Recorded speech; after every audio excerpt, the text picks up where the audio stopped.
ধন্যবাদ। আজকে আমরা ত্রিপুরা অ্যাসেম্বলি এস্টিমেট কমিটি আমি চেয়ারম্যান হিসেবে এটাই বলতে চাইবো যে আজকে আমরা গুমটি ডিস্ট্রিক্টে আমরা ডেট এবং শিডিউল অনুযায়ী আমরা আজকে বিজিতে আসতে পেরেছি। আমাদের সঙ্গে আমাদের অন্যান্য মেম্বার্সরা আছেন।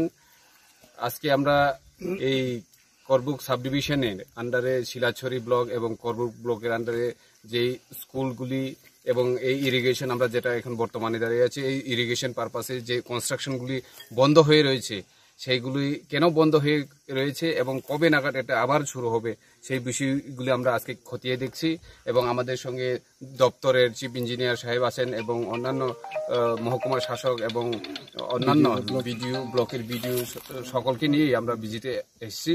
এবং আমাদের গ্রামে গঞ্জে এখনো এরকম কাজ করে অর্ধেক অবস্থায় যেগুলি রয়েছে ওইগুলি তাড়াতাড়ি ফান্ডের অভাব অথবা যে কোনো কি কারণে সেগুলি বন্ধ হয়ে রয়েছে, এটাই আমাদের দেখার বিষয়। মাসের মধ্যে এই কাজগুলি আবার ধরে তাড়াতাড়ি শেষ করে এখানের জনগণের যাতে উপকৃত হয় এই কাজটাই আমরা করছি। সারা ত্রিপুরা রাজ্যে আমরা এই কাজটা করেই যাচ্ছি। এখন এটা আজকে আমরা যখন ভিজিট করেছি তখন এক্সিকিউটিভ ইঞ্জিনিয়ারের সঙ্গে কথা বলেছি। এক্সিকিউটিভ ইঞ্জিনিয়ার বলেছেন যে এখন ফান্ড ঢুকছে এবং ফান্ড ঢুকার সাথে সাথে তারা কাজটা আরম্ভ করে দেবেন এবং RIDF থেকে যে টাকা যে ফান্ডগুলি আছে এগুলো এখন সব ফান্ডগুলি ঢুকছে। এবং আমরা যে ভিজিটগুলি করেছি এবং কি কি আমরা পেয়েছি খতিয়ে দেখার পর আমরা আগামী বিধানসভাতে এই বিষয় নিয়ে আমরা বিধানসভাতে রিকমেন্ডেশন রিপোর্ট আমরা তৈরি করছি এবং এটাই আমরা বিধানসভাতে প্রডিউস করব। হ্যাঁ, আমি করবুক মহকুমাবাসীকে এটাই বলবো যে আপনাদের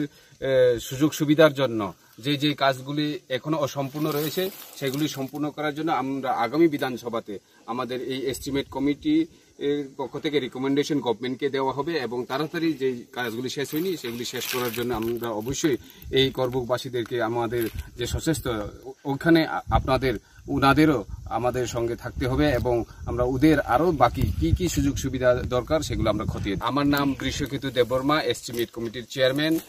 আছেন মেম্বার আমাদের বড় ভাই রামপদ দা, আছেন আমাদের সঙ্গে BSC চেয়ারম্যান, আছেন আমাদের MLA বীরেন্দ্র কিশোর দাদা, আছেন দাদা বিপ্লব ঘোষ, আছেন আমাদের প্রশান্ত দেববর্মা, বাকি আমাদের আছেন পূর্বমোহন ত্রিপুরা, উনিও MLA, আর বাকিরা সব অফিসিয়াল আছেন। চিফ ইঞ্জিনিয়ার আছেন, আমাদের অ্যাসেম্বলি মেম্বার।